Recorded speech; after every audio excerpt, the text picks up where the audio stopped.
Good phones are getting cheap, and cheap phones are getting good. So they're coming out with a phone called the Infinix Note 8 for $200. And so my question is, how good are they really? How good is this new baseline? Look at this screen.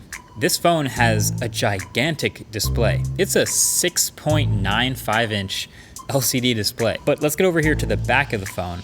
The back of the Note 8 here is this like interesting pattern of glossy blue pyramid shapes. At the bottom here, you may notice it is USB Type-C. A lot of phones coming out now have huge batteries. This one has a 5,200 milliamp hour battery.